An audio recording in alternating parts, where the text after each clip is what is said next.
Road వెడల్పు, ఫ్లైఓవర్ల నిర్మాణం, metro rail ఇలా అభివృద్ధి పేరుతో జరిగే ప్రతి మార్పులో వేల చెట్లను కోల్పోయింది భాగ్యనగరం.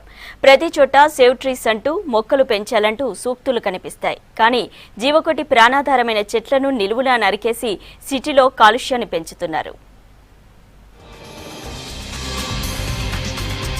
మానవాళి కోసం ఎంతో సేవ చేసే చెట్లను అభివృద్ధి పేరుతో ధ్వంసం చేస్తున్నారు.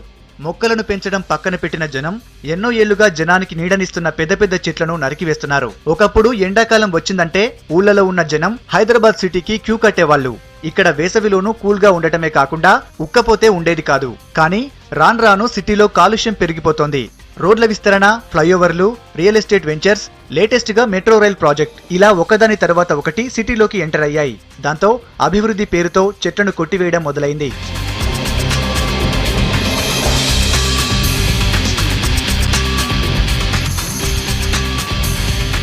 ఇప్పటికే సిటీ కాలుష్యంలో చిక్కుకుందని, చెట్లు కూడా నరికేస్తే స్వచ్ఛమైన గాలి దొరకడం కష్టమవుతోందని పర్యావరణవేత్తలు ఆందోళన వ్యక్తం చేస్తున్నారు.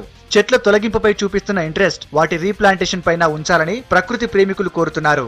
సిటీలో ట్రాఫిక్ ను నియంత్రించడం కోసం ఎస్ఆర్డీసీ ప్రాజెక్టును సర్కార్ నిర్మిస్తోంది. ఇందుకోసం కేబీఆర్ పార్క్ చుట్టూ 2 ఫ్లైఓవర్స్ నిర్మించాలని డిసైడ్ అయింది. వీటి నిర్మాణంతో కేబీఆర్ పరిసర ప్రాంతాల్లో 3000 వరకు చెట్లు నాశనమవుతాయని పర్యావరణవేత్తలు అంచనా వేస్తున్నారు.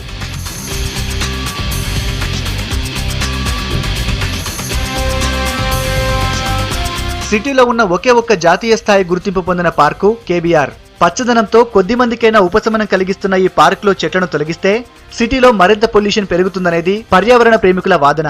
దీన్ని వ్యతిరేకిస్తూ వాళ్లంతా టీమ్స్ గా ఏర్పడి పోరుకు రెడీ అయ్యారు.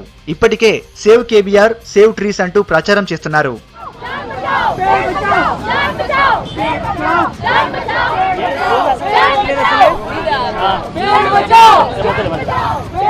ఇప్పటికైనా చెట్లను కాపాడుకోవాల్సిన బాధ్యత అందరిపైన ఉంది. అసలే పరిశ్రమల వల్ల కాలుష్యంతో నిండిపోయిన నగరంలో మొక్కలను నాటడంతో పాటు మహావృక్షాలను కాపాడాలని పర్యావరణవేత్తలు సూచిస్తున్నారు.